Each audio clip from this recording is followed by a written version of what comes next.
So we're getting ready to do a border workshop, and the first thing you'll need to do is choose a palette. And so that will include a pack of designer paper, some stickers, and some embellishments. After you've done that, lay your paper out and divide it up into groups of 3.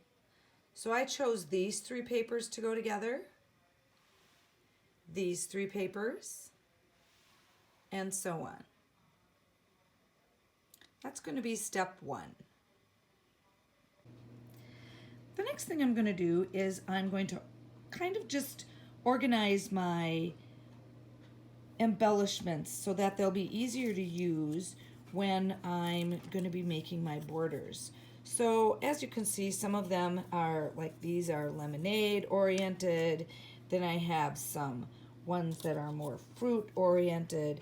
So I'm just going to take some time. These are beach oriented, and just kind of put them together so that when I start creating my borders, I'll be able to quickly find the ones that I want or pick the ones that will go well with the border that I want to make. So just go ahead and take some time to look at your embellishments and organize them in a way that will make it easy for when you're creating your borders to pick the ones you want. So now I have my paper all ready, and what I did next is I went and I picked out some cardstock. I may or may not use all of those pieces of cardstock, but they're gonna just be nice to have ready if I need a piece of cardstock to help make a part of my border. So I have my designer paper in my sets of 3, my cardstock, my embellishments are organized, and I've laid out my stickers. And now I'm going to get out my tools. So the tools that I'm going to use include our 12-inch trimmer with the various blades that of course are stored underneath, my regular tape runner, my repositional tape runner and foam squares. I'm hoping to use the tearing tool on a few of my borders. And then I'll be using the border cartridges, a variety of border cartridges, and a variety of our border punches as well. So those are the tools that I will be using to create the borders that we're going to work on. So I'm going to start with these 3 pieces of paper, and I am not sure how many borders I will get out of here. My goal is to get at least 4 borders from each set of 3 pieces of paper. And so we'll get started, and I'll show you things as I go along. So we'll see what we can make from these 3 pieces of paper. So for the first border, I cut my bottom piece at 2 by 12 inches. I tore my second layer 1.5 inches by 12 inches. And the top strip is 3/4 of an inch. I then chose 3 embellishments that I think will look nice together. The rule of 3 is always nice. I cut 2 circles. The larger one is 3 inches, the smaller one is 2.5, and I chose a sticker strip that I'm going to put across the top. So I'm going to go ahead and layer that and put it all together, and then I'll make a second one to go, because I like to do double spreads. I always like to make 2 borders that will go together. So for the matching border, I cut a base of the black or the dark, 2 1/4. I took that torn edge piece and I cut it straight to 2 inches, or excuse me, 1.5 inches.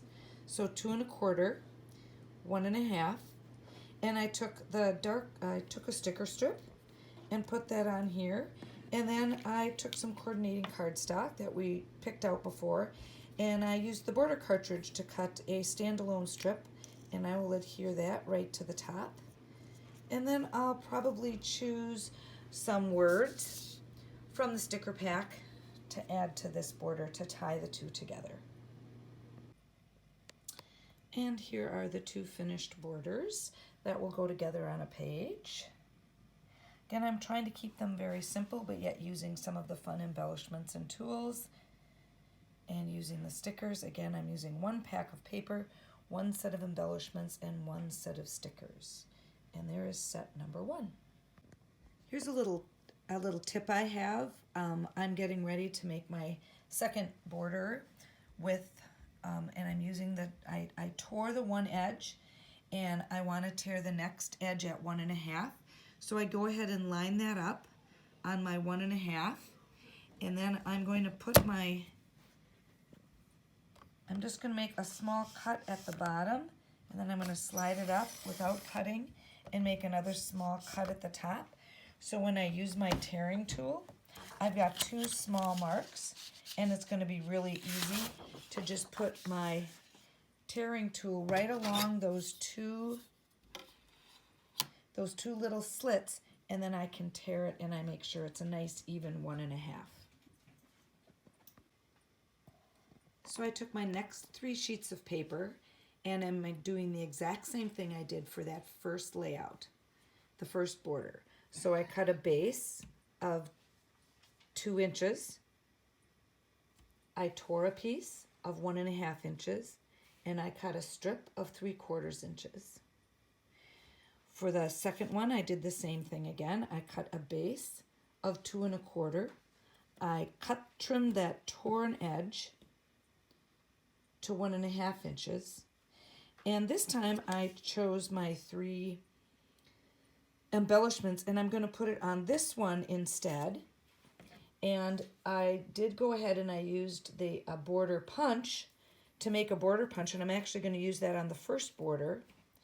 And I'm going to use my sticker strip on the second border, and then I'm going to use some words, Fun in the Sun, on the first border. So my cuts were exactly the same, but I'm just mixing up maybe where the embellishments go. And then I'll show you how they look very similar to the first 2 borders, but yet very different. So I'm going to continue to do that with each set of 3 papers, and I'll make my borders much quicker because I'll do the same 3 cuts and use the same kind of layout with those borders, and then I'll go and start with my new set of borders. So here are the finished second borders. And again, I did the same cuts from the first one. So these 2 were the same cuts. But again, you can see how different the borders look, and I made this one going horizontal and I made this one going vertical. And then these 2 were the same cuts. But again, I made this one horizontal, and I chose to make this one vertical, and I added the border punch to this one. And on the first one, I added the border punch to this one. So again, using the same cuts to make it very quick and easy, but making the borders look very different. So here are the 4 sets of borders that I made using those cuts that I talked about.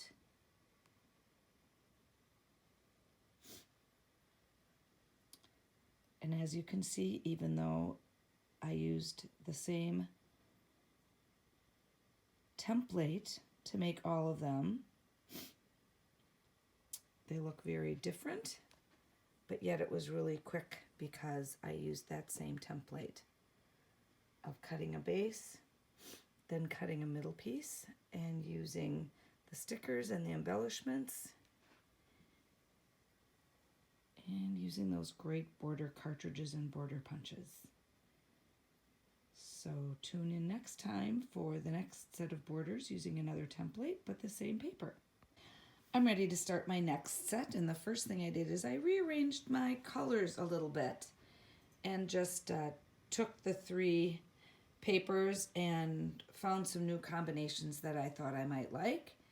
And the new set of borders are going to be a double border with an accent. So this is the first one I made, and I made a double border, one with a border cartridge and one with a border punch, and then made some little accents.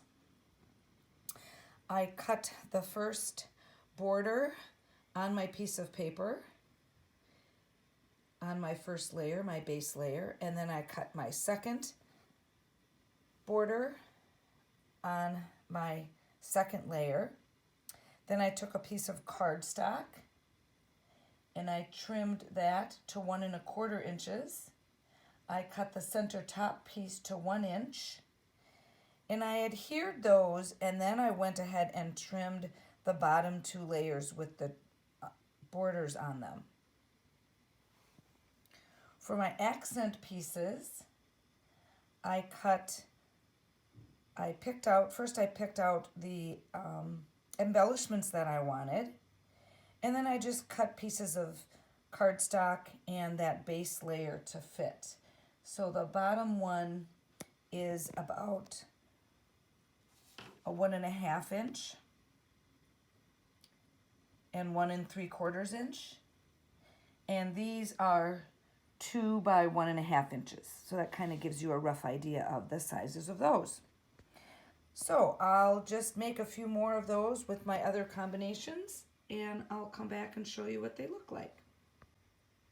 Another tip for creating double borders, I created these little cheat sheets. So I did some of my favorite border cuts, and I put them on 2 different pieces of paper so I could kind of practice, you know, which ones I liked layering together. So I could kind of practice a little bit, and I could practice the red on top of the dark on top of the light, or the light on top of the dark. So when I was creating borders, I could kind of test a few things out and see what worked. So that might be a nice thing to do, is just take a lighter and a darker piece of paper, do some cuts, and then when you're layering borders, you can kind of check them out a little bit before you cut your paper.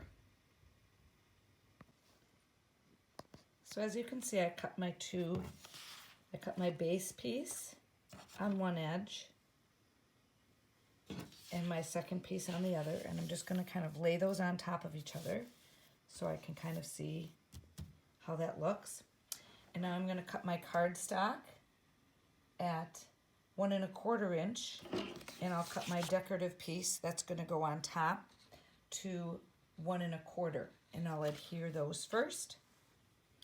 I'll put them on this piece, and then I'll trim these pieces so that they will look nice and have the right size edge. Usually will end up to be about 2 inches and 2 3/4 inches that I will trim them to. So my top strip is ready to place on there, and I'm going to go ahead and take a sticker strip and put it in the middle, and then again I'll trim these two. I'll adhere this to the second piece and trim it, and then I'll adhere it to the base piece and trim it. And then we'll get to add some of the embellishments. Ready to trim this base piece. And what I usually do is, when I drop this down, I usually line up this inside edge with the piece underneath, so I get about 1/4 inch. So you can see I'm lining up this edge right there underneath with this piece, so that I can get a nice 1/4 inch seam for that side right there. And again, I adhered the second layer to the base layer, and I'm going to line this up so when I drop this down, this edge will line up with this edge right here. So here is the second set of borders, again using the same recipe, but you can still see how different they look by just using a different border edge and by using different papers.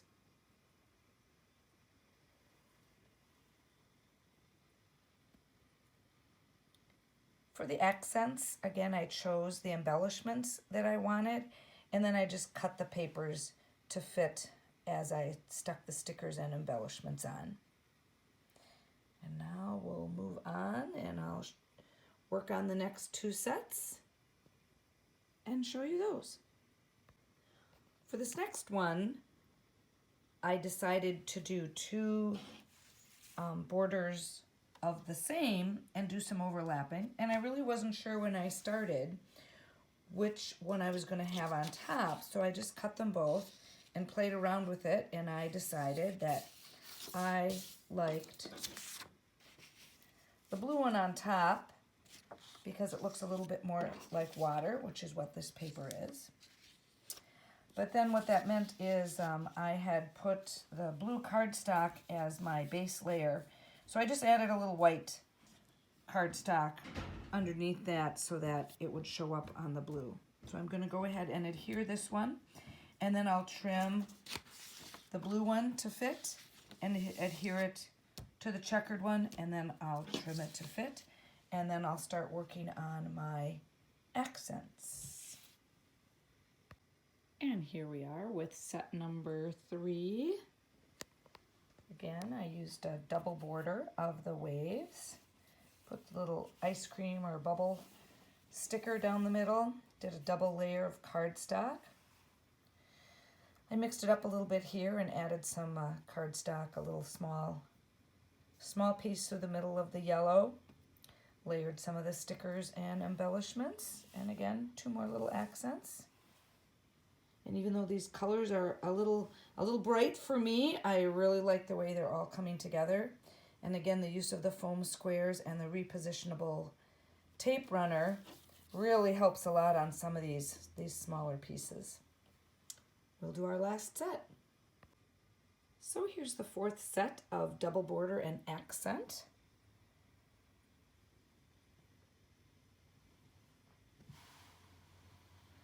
Again, when I did the accents, I would pick the accents first, kind of try them out on a size of paper, and then cut them. These were 2 inches. The blue cardstock is 2 by 2. The pink is 2 1/4 by 2 1/4, and you can see on this one I decided to offset them and not put them quite so straight. And for the top one, the Beach Essentials, again, I would put the sticker on and the embellishment, and then I would trim it around to just make it fit the embellishment for the accents. Now I'm going to show you a little bit about what I do for cleanup. So now I'm starting to clean up, and so I put together all the patterned paper, the stickers and embellishments, and my cardstock, and I laid out my borders. And I'm going to take the paper and I'm going to keep it with a border set so that when I want to add a little embellishment, I want to add matte a picture, I have the color I want right with the picture. So I'm going to go ahead and take all my leftover things and kind of put them together so that I'll be able to find them when I use the border on a page. So now I've taken the leftover paper and leftover embellishments, and I've put them with the set that I think I will probably use them with. Some have more things than others. This one has a little bit more paper but no cardstock. This one only has 1 piece of cardstock, but it's got a little bit of some small pieces of the designer paper underneath it. So I did that with each set, putting the cardstock and the extra paper with it. And I tend to save a lot of bags from different products. So I have some baggies here, and I'm just going to go ahead and bag up the small items into a small bag, and the whole sets will either go in a 12 by 12 bag, or I have some smaller 12 size bags here, and they're just ones that I've had left over, and I'll bag those all up and I'll put them with my summer papers, and they will be all ready to go this summer when I start having fun in the sun. Hope you've enjoyed this, and I'm looking forward to my May border workshop where I will use this technique, and I'll let you know how it goes. Another way to organize your paper and borders and embellishments would be to use the Power Project folders. They would work well, as you could put the borders in the small piece. Your embellishments could go in here, and you could still put those in baggies. Your large pieces of paper could go in there, and then on the back side you again have nothing on the back side. So You could also use our Power Project folders to organize your borders that you finished as well. So that would be a great thing to offer at your workshop.